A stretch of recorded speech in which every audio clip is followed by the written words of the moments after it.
I squeeze through the hole in the sliding door. Jagged glass scrapes my backpack. Shards glint moonlight on the concrete outside. Who smashed this door and how long ago?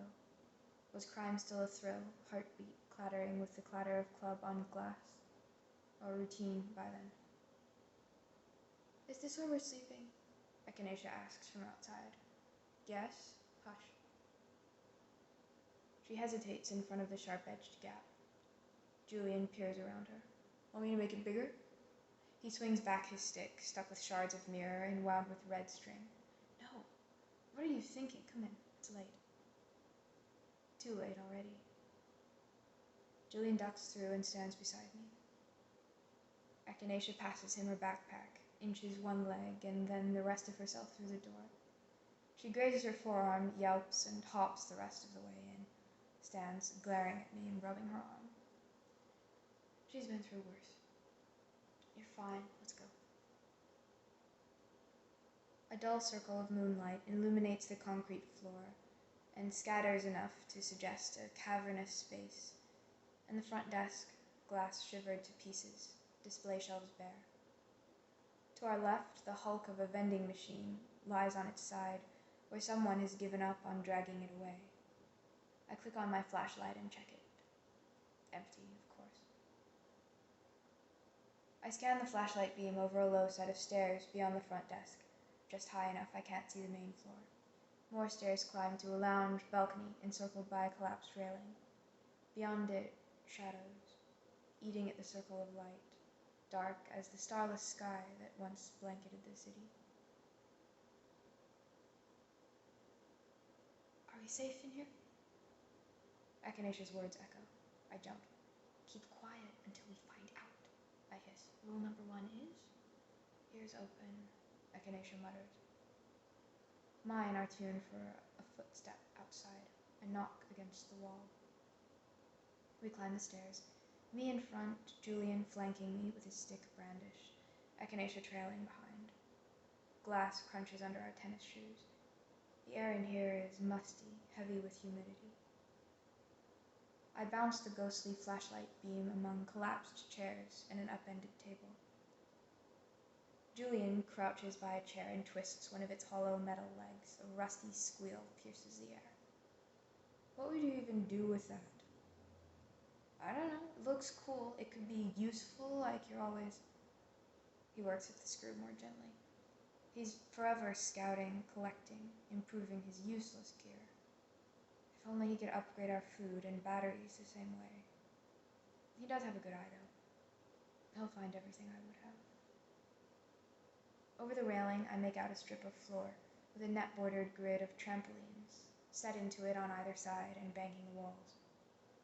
A hole in the roof toward the back of the building spills a gray beam of light. Echinacea, I say. Check the rest of this area. I give her the flashlight and watch her wander the balcony. She only neglects one table, and there's nothing under it anyway. Good. Now, do that every time you go into a new place. Rule 3, you never know what you're going to find, Julian says. Yep. He remembered that on his own. He'll do all right. But you're not going to find anything useful in that chair leg. Come on. He plants his stick and pulls himself up, defeated. I take the flashlight back from Echinacea and lead us down the stairs, between the ragged nets and under the gap in the roof. The floor is slick with last night's rain. I look up. The round edge of the moon peeks into the hole. Almost time, as near as I can tell. I quicken my pace. Rubber soles tap concrete, then deaden against the close gray carpet in the back of the building. I skirt a punctured trampoline pad and shine the flashlight into a square pit. Cockroaches scuttle across bare floor. My stomach growls. Can you eat cockroaches? Echinacea comes up behind me, peers into the pit. She says to Julian, just above a whisper, "This used to be filled with all those foam rectangles." "Are they gone?" Julian says, coming to look. "They make good pillows, or armor." I roll my eyes. Rule 2, we do not look back, we go forward. My friends and I had bounced off this trampoline and plunged in, shouting, thrashed our way out. Where are they now? The question hovers in the empty pit. I zigzag my flashlight into each corner. So, do you see anything useful? I ask. Nope, Echinacea says. Hey, is there anything to eat tonight? Has it been 48 hours? She's good enough at math. If she knew how much food we have, to realize this isn't sustainable. The box of granola bars and 4 cans of baked beans, pressing through the worn foam of my backpack, have to stretch further. Or they'll resort to rats and cockroaches. They've never had to sit up on night watch before and pore over these calculations, tapping the ground with a hunger-jittery foot, staving off the panic of not enough, and the urge to crawl on the ground and cry until it doesn't matter. What you do is take how much you have, figure out how long you can go before you absolutely have to eat, and stretch that a bit more. How much do we have? Julian asks. I can't leave them to find out. You know what? Why don't you take it? I pull my backpack off one shoulder, dig out 2 cans, and hold them out to him. I don't have... Wait, is that all? I crouch and stack the cans in box on the floor. Make some room. We need to quit wasting energy carrying around useless things. Mechanically, he slots the food into his stuffed backpack. But then he grins up at me. Cool. We'll find more. We know what we're doing. I know what I'm doing. And nothing more will turn up. The city's scoured empty. My stomach twists. I wish there was a different way. Or that we'd all been born a generation back and were living normal lives.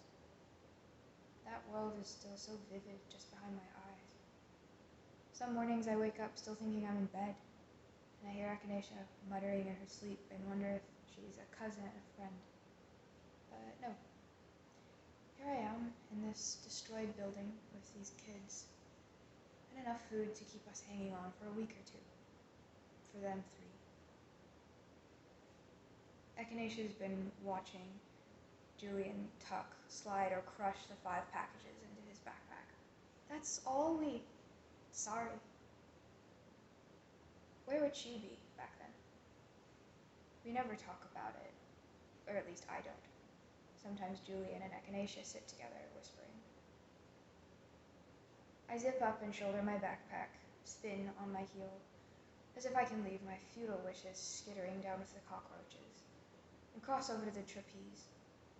The bar and chain dangle over 15 feet of empty air. If I could get the chain off, Julian says. He starts up the stairs to the platform. What, to tie up the captives you take with that club? Something rustles. I snap the flashlight around. No one. Likely as not, I imagined the noise. Every breath sends nervous sparks through my chest. I need to get this over with. All right, it's all clear in here. Let's go to sleep. I swing the light away. Julian pulls himself away from the trapeze hanging just out of his reach and follows me back to the left side grid of trampolines. The moon has crept another inch into the frame of sky, lustrous with stars. That's the one good thing. Now they sparkle in clusters and swirls and color, as if they've stolen all the light we don't have. At any rate, there was no miraculous treasure trove in here, so I go through with it. Words worn smooth from a week's tumbling them in my mind. This is the only way for any of us to make it. Echinacea, I say, check under the trampolines and then set up the beds over there. What would there be under? I don't know, that's why you're checking. We always check. Find a rat to hit over the head and eat. She shudders. I miss Mom's cooking, she mutters.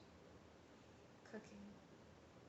The clean slice of knife through crisp celery, oven warmth tightening the skin on my face, tossing potatoes and carrots and chicken into a pot without counting, scraping heaps of carrot peels and ends, the soft apple, the fat of the meat into the trash, the smell of yeasty baking bread, stew bubbling in the crock pot, translucent onions simmering in butter.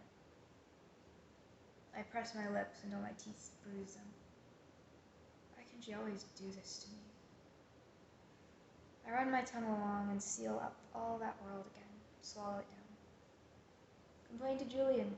He's in charge of food now. I am? I take it back. He's helpless. You've been doing this for months.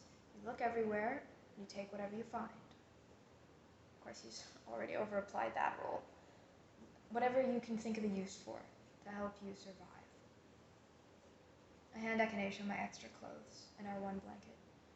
She wanders off with her arm full of fabric, head canted back, slow steps, aimless as always. Julian at my side, I follow her with the flashlight. We return to the left side grid of trampolines. Julian sits on a bench and starts counting the granola bars. Echinacea tosses down the pile and holds out her hand for the flashlight. I hand it to her. Any minute now. I should be under that hole in the roof listening for the signal. I turn to leave. Me and Julian used to come here, Echinacea says. Did you ever? Don't drop that flashlight down there, you're going after it. I can listen as well from here. I stand, arms folded, watching her. Julian looks up from his backpack.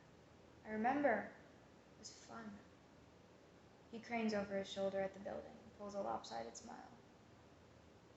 Echinacea walks the perimeter, lined in padding covered with torn blue plastic, and checks each gash. Nothing. Nope, no box of food in this one either. Maybe they and I had been here at the same time. Had run past each other, in our own circles of thoughts and of people, not knowing those circles would be shattered and we'd be the only fragments left. Echinacea's light bobs down at the end of the row. She finishes and moves out onto the foam padding dividing the trampolines, makes her way toward Julian and me. She idles to a stop and bounces a foot on one of the squares, walks another few paces, then hops on both feet. She giggles, and the echoes throw it back. Tap of a rock against the wall of the building behind me. This is it. My heart kicks up, fingers stiffen at my sides. Echinacea bends her knees, springs upward half a foot, and lands in a puff of dust. She spins around to face me and Julian, tangled hair swirling to her shoulders, smiling in the sharp-shadowed flashlight gleam. She never smiles like this. She trails behind me, huddled to Julian, getting in the way, muttering complaint. Is this all it takes, then, for her to fissure? I can't look away. Am I doing this? Echinacea looks past me. Julian, come on. She jumps the foam strip and shines the flashlight into the next tear. Julian glances at me. You... Yeah, go on. Dread flutters in my hunger-tight stomach. They're not going to wait around for me. Julian pulls off his shoes and crams them into his backpack. He leaps onto the trampoline, gathers height, bounds over an entire square, and bounces Echinacea. She squeaks and sends the flashlight beam careening across walls and ceiling and slashing light into my face. Lands in a crouch and jumps away. I rub my eyes. A louder crack. Julian stops, wobbles. What was that? I'll go check. I open my mouth to get the words out. I'll go check, I'll say. And then I'll crawl through the hole in the glass into the cool, open night, around the side of the building to the shadow-smudged knot of people waiting by the wall. The leader will drop a stone, nod, and jerk his head out toward the collapsed highway, and we'll drift off. I'm one of them now. They'll give me my rations, and I'll take their orders. Walk when they tell me. Stop to rest when they tell me. Break through more windows and doors when they tell me. Maybe sometimes we'll sit around a cook fire in the eye-watering smoke and tell our stories.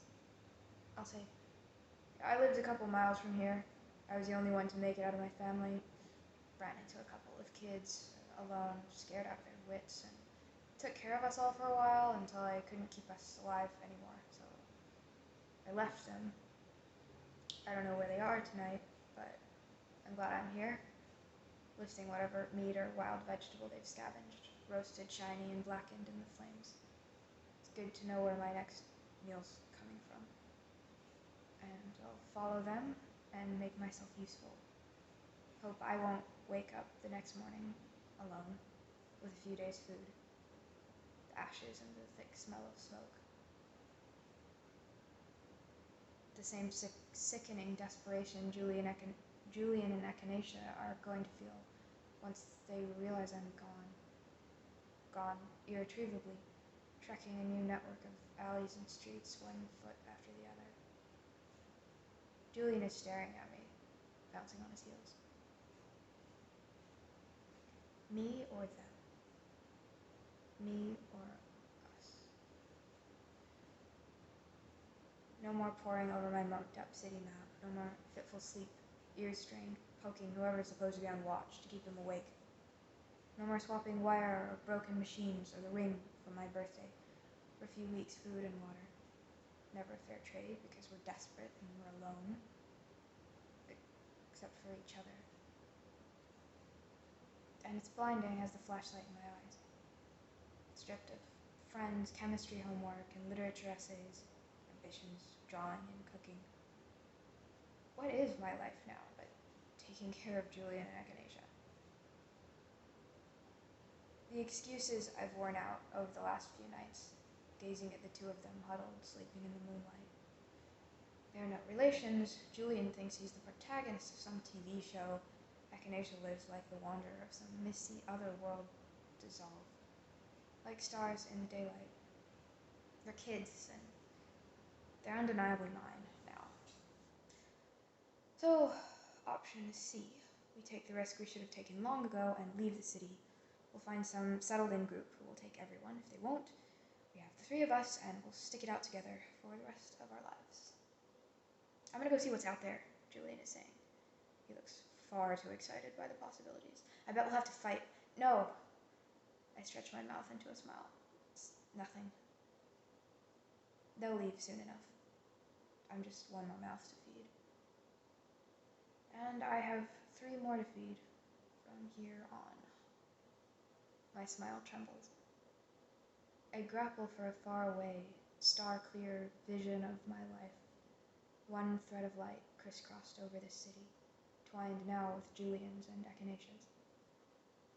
Just stay quiet for a second, I tell them. We stand there, not looking at each other, but they don't say a word. The trampoline creaks under their shifting weight. Yes, this is right. One more rock startles the muggy silence, and then they've shrugged and peeled off into the night. Out of reach. You okay? Echinacea says. I thumb the corners of my eyes. I never cry in front of them. All clear now. Now what? I kneel and untie my double-knotted tennis shoes. The laces are nearly worn through, soles thin and much punctured, scraps of a t-shirt wound around my feet in place of socks. I line up the shoes, sling my backpack off, and the stinging ache settles in my shoulders. Cool night air fans my shirt, sweaty where the straps have rubbed all day. I stand and step one foot onto a square. The trampoline gives. Julian nudges Echinacea. They stare. I jump both feet, soar into the humid night air. I bend my knees and land hard. Echinacea and Julian look at each other and take off again, across the padded boundaries, hopping punctured squares. I leap after them, through the echoing dimness. A grin squeezes up from my stomach, like it always has. I swipe my wet cheeks. I catch up to Echinacea and Julian. She cuts him off. He nearly trips into a split square. She shrieks, and then we're all chasing each other, laughing. Not a sarcastic huff, not the nervous giggle when we're sneaking through an alley and someone stifles a sneeze, but throat-loose laughter, like when they first found me in the torrential rain. We huddled together under a tarp in an empty lot, stunned past reserve, giddy with the adrenaline flood of survival. and the warmth of someone else alongside whom to face the city, toothed with shattered glass. I loose my ponytail and snap the elastic band onto my wrist. I twirl. My hair flies free, and the shadowed space and Echinacea's and Julian's faces blur into gold streaks. It's twilight in my backyard. The city starting to outshine the stars. My friends and I are still out on the trampoline, spinning ourselves dizzy, sliding on a pile of blankets. It's a parched summer midday, and we set up the sprinkler in the shade-dead grass and sprint through the rainbow of mist. We pour on handfuls of sand and watch the trampoline fall away beneath an undulation of stinging sparks. "Come in," my mom's yelling across the wet grass. "Time for dinner!" And our house spills electric light and lavish air-conditioned cool onto the porch. Echinacea, Julian, and I jump through the dust, glinting in the flashlight glow, dim and warm as dawn. We race through the building and hurl bundled-up coats at each other, bounce off the tilted trampolines at the edges to dodge the clumsy missiles. Julian blinks the flashlight on and off, and we pull faces, flailing arms and hair frozen in the lightning bursts. Our breathless laughter echoes through the gutted building, swirls out through the smashed glass, over the snuffed dark city, and up to the stars.